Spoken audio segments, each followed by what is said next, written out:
मी बाप्पा बोलतोय. आलास? ये ये. आधी जरा शांत बस. मोकळा श्वास घे. आल्या आल्या केळी आणि मोदकांची लाच देऊन तुझ्या मागण्यांचं ओझं माझ्यापुढे टाकू नकोस.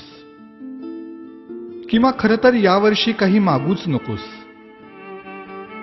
मागच्या वर्षीच्या तुझ्या मागण्यांचं काय झालं हे देखील विचारू नकोस. कारण कितीही मागण्या पूर्ण केल्या तरी तुमच्या अपेक्षा वाढतच जातात. आता यापेक्षा मोठं पोट नाही झेपायचं मला. त्यापेक्षा असं कर, यावर्षी माझ्याच काही मागण्या पूर्ण कर. बघ जमतंय का? यावर्षी तरी निदान माझ्यासमोर दुसऱ्याचं वाईट चिंतू नकोस. उगीच माझ्या नावाखाली खोटी वर्गणी उचलू नकोस. रात्रभर जागू नकोस. जागलास तरी पिऊ नकोस.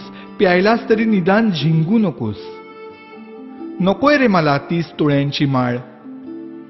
जमलंच तर स्पीकरचा व्हॉल्यूम कमी कर थोडा. अश्लील शब्दातली तुमच्या गाण्यांची लिरिक्स ऐकवत नाहीत मला. आणि बघवतही नाही तुमच्या कॉम्प्लेक्सच्या गॅदरिंग मधला नंगा नाच. अशक्य होत रे मला हे 10 दिवस तुमचा तमाशारूपी उत्सव सहन करणं. हात जोडून मागणं मागतो तुझ्याकडे. जागा हो. सुसंस्कृत हो. खोटेपणा सोड. स्वार्थ सोड. कधीतरी प्रामाणिक होऊन बघ. माणुसकीची नशा चढव. परोपकाराची झिंग चढव. 100% मेहनत कर. स्वतःला ईश्वरी अंश मानणाऱ्या लोकांपासून सावध राहा.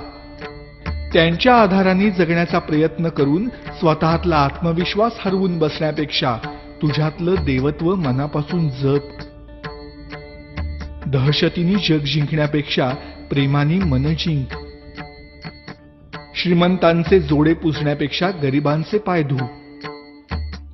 पैशानी श्रीमंत होण्यापेक्षा मनाने श्रीमंत हो.